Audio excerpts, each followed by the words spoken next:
Hi, this is our ninth session on critical theory, also called critical inquiry. As we begin, I'm pleased to see that we're up to 100 subscribers. I would do this for 5 subscribers. It's a labor of love. It's not my day job. If you're interested and not a subscriber,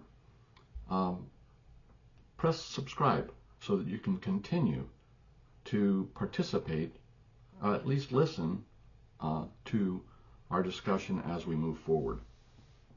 As I said, this is our ninth session. After 2 introductory sessions on the tenets of critical theory, we have spent the last 7 sessions digging into liberalism, the previous dominant model for political governance in the United States.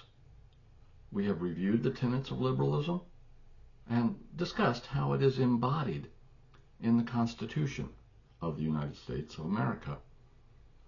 In our last session, I restated my opinion that critical theory has supplanted liberalism as the model of political governance that we are now best aligned to support in the United States.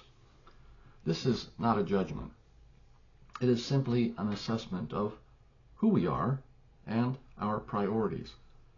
I will leave it to you and history to determine if this shift from liberalism to critical theory is good or bad, positive or negative. As you recall, critical theory has one primary objective: reducing all sources of oppression that prevent people from living truly free lives. Critical theory has few, if any, tangible, defined end states other than rejecting the status quo as oppressive.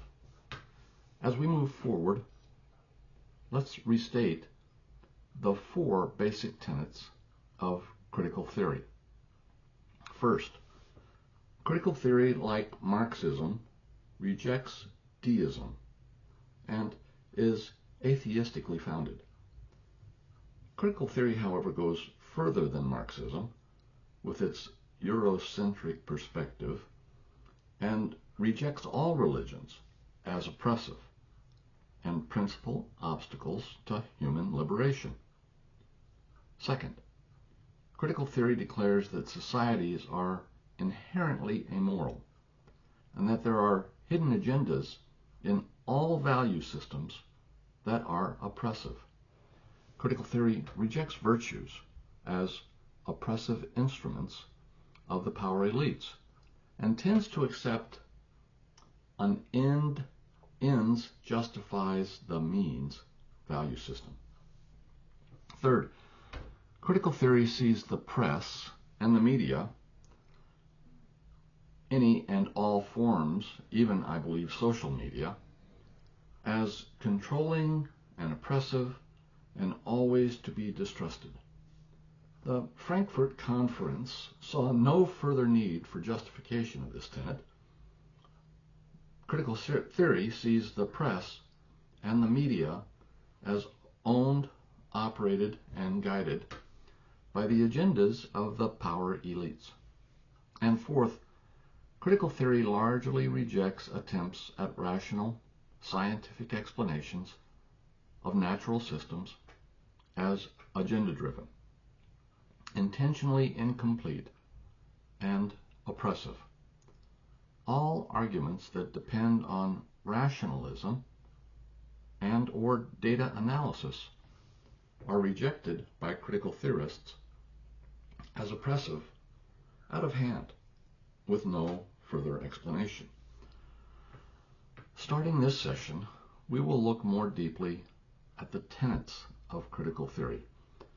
I want us to seriously consider the ramifications of these tenets and to see how they reflect our current social norms, behaviors, interests, and priorities, or rather, how the tenets are reflected in our social norms, behaviors, interests, and priorities. We will likely take 2 or 3 sessions per tenet. So somewhere between 16 and 24 sessions to get through this review, and then we'll do some wrap-up. I want to start with the tenet to reject rational and scientific explanations. I think this can be simplified reasonably as simply rejection of science. Something to consider regarding trust of science, scientists, and the scientific process is human nature. We see from history that science has always had to battle intuition and self-interest. More to follow next session.